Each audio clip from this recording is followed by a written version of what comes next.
ba kayo ng staycation na kayo-kayo lang na mga friends nyo sa isang liblib at isang peaceful na lugar at tapos may swimming pool pa na pwede kayong mag-overnight tapos ma-enjoy yung kapayapaan ng isang lugar?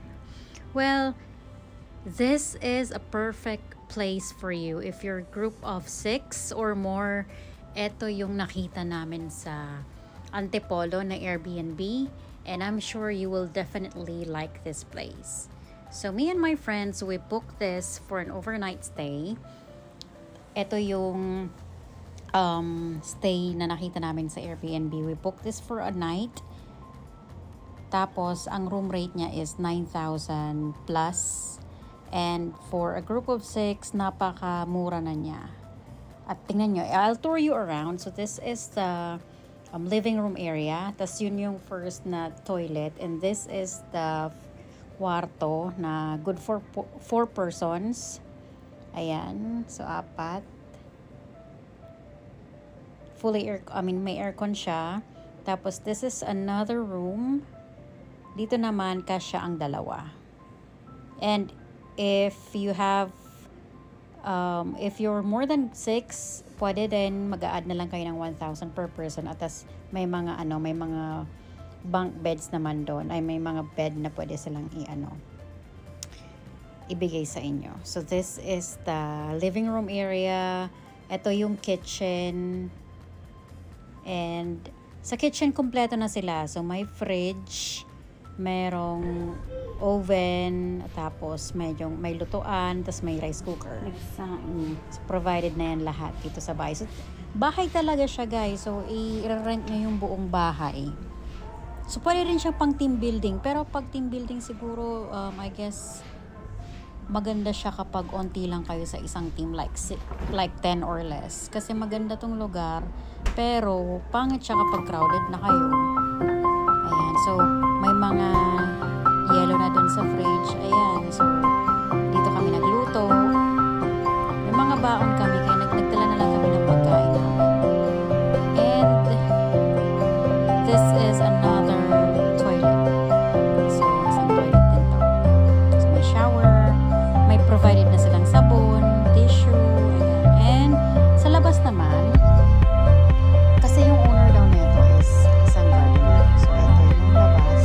Paglabas mo ng bahay, lakad ka ng onte, tapos makikita mo yung pool.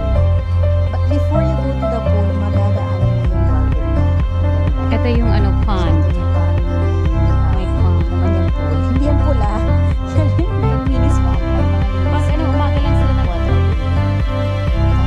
Yeah, hanggang 9 a.m. Ang gaganda ng mga tanim nila. I forgot to ask the owner kung binibenta na itong mga kalatayas na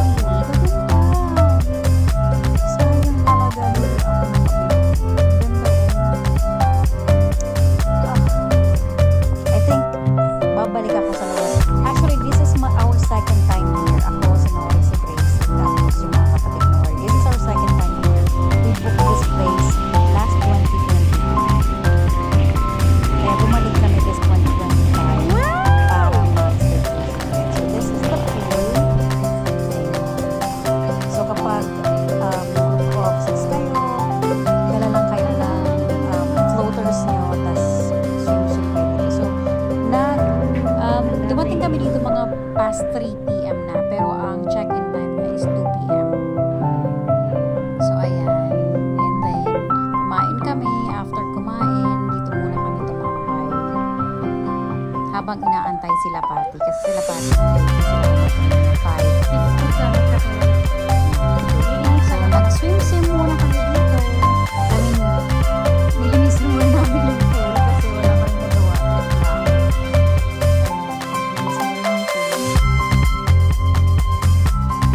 And naisipan namin mag-staycation kasi birthday ni Bracy nagpasan. So this was a Saturday and then Sunday birthday niya.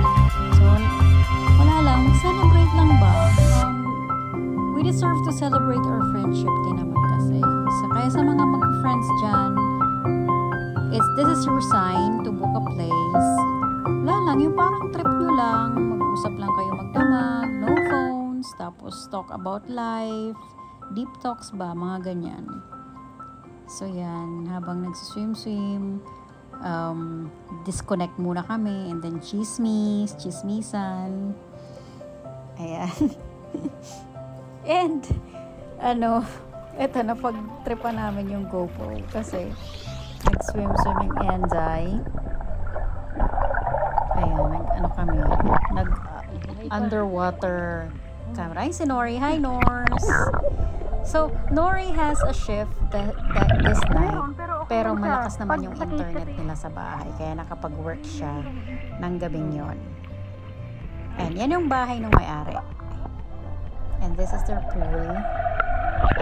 Ang sabi lang sa amin is malamok, tapos kapag gabi walang ilaw itong pool area nila kasi nga they don't want to disturb the birds kasi ang daming dito, ang daming mga ibon.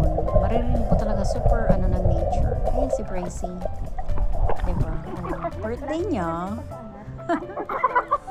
Hi Zai, I cannot. Tuwang-tuwa diba? I've been friends with them for more than 12 years now. So, and then si Blanche. Hi, Dai. This is magdadakdag. Inday Bracy, Inday Nori, and then Inday Blanche. Tapos parating pa yung ako ang video mo. Sige. Ay, anuhan kita dun sa ilalim. I highly recommend this place. Hindi mo kinaya. And then by the end of this video, by the end of this vlog, ipapakita ko sa inyo kung paano siya mabubook. Check nyo na lang sa Airbnb yung lugar niya, and just look for, ipin nyo na lang yung Antipolo, and then pag nakita nyo, basta may screenshot ako at the end of this vlog, kaya hanapin nyo na lang. Sulit na sulit siya, and then pwede siyang mag-grab papunta doon kasi nag-grab lang kami, wala kami mga screen, so nag-grab lang kami papunta doon from Taguig to Antipolo. 1+ din ang binayaran namin. Tuwang-tuwa si Enday. Yan, laking dagat yan si Enday, kaya super galing niya mag-swim ba. Medyo siya niyan, anxious siya kasi iniwanan namin si Pongka na mag-isa sa bahay. Pero overnight lang naman. Paano ba yung malaman? Hindi ko alam. Paano natin makikita yun? So, back to this place, guys. So, yun na nga. Ay, gago, parang Ang hindi na rentahan is yung pool, tapos yung napakalaking bahay nila. Tapos, yung serenity and peaceful na vibe ng ganda. So, kung gusto reset, nature trip, ganyan. Ayan. And then, they have an amazing view. Yun nga lang, nung panahon to kasi, may mga resorts din sa paligid ng lugar, and then nag-video okay sila kalawat kanan. So that's the only cons lang dito sa lugar na to, pero nonetheless okay siya nung nung Sunday na banda kasi wala na masyadong tao. Ayan, ganda ng sunset dito. Dahil ang ganda rin, patingin ang cellphone ko. So, hindi na ako nag-video nung gabi kasi pagod kaming lahat. Kasi lahat nun may chef nung gabing yon, and then natulog na kami. And this is madaling araw. Ayan, tambay-tambay muna ako dito habang nagbabasa. I brought my Kindle. Habang nagbabasa, kaya ang chill, Imagine if ganito kalaki yung bahay nyo. And you have this surrounding. Grabe, no? Pag ako yumaman talaga, ganitong bahay ang i-goal ko sa buhay. Malaking bahay, tapos may swimming pool.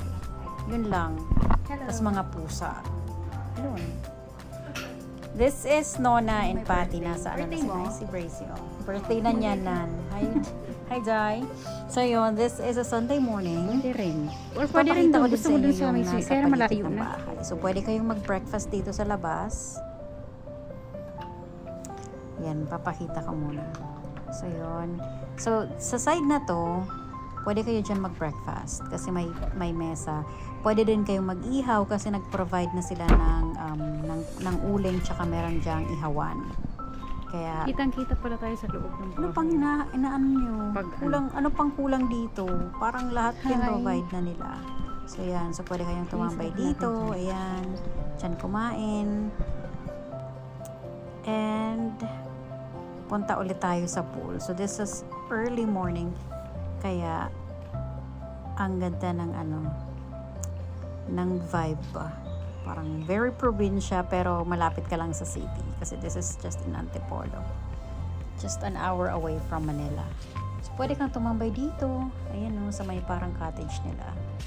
Tapos yung pond nila dyan, I guess we were warned na kapag gabi maraming mga lamok. Siguro dahil din sa mga tanim and then dahil sa pond dito. Bukas na Kasi yung dun sa likod, sa lotus. bandang likod ng bahay nila may ponds din and then may mga Nandito tanim yung na lotus. water lily. Lotus feet. Ayan. Daming tanim. I guess kino-cultivate nila yan. Pero nung nag-leave ako ng review, sabi sa akin nung owner ng lugar, pagbalik daw namin, magtanong ako kung about the calatheas kasi may binibenta daw sila. So, yes. This is water lily. This is not water lily. This is lotus. I'm sorry. That's lotus. Hindi siya water lily. I cannot. So, ang alam ko, ang lotus ay may certain hour lang siya during the morning na magbubuka ang bulaklak. This is calathea. Ganda parang hindi totoo. Nag-regret lang talaga ako kasi hindi ko siya naiuwi. Yung iba dyan. Calathea again. That's another reason to come back. So, ito ulit. Doon ulit tayo sa pool area nila. So, pagdating mo sa pool area on Sunday morning na parang chill-chill lang, gusto mo lang mag-chill, tambay ka lang dito. O, diba? Kung dalawa lang kayo ng jowa mo or kung gusto mo lang mapag-isa, i-book mo tong lugar na to. Parang, para lang trip mo lang. Ayan, dyan ka lang magtambay sa pool. Ganyan. Yan. So, sinulit namin yung oras namin and then yung bayad namin. Kaya after this, nag-swim ulit kami. So, ang check-out namin neto is 11 a.m. ng Sunday. So, ang ginawa namin, nag-breakfast kami, tapos tumambay dito sa pool, nag-swim, and then by 10:30 a.m. nagre-ready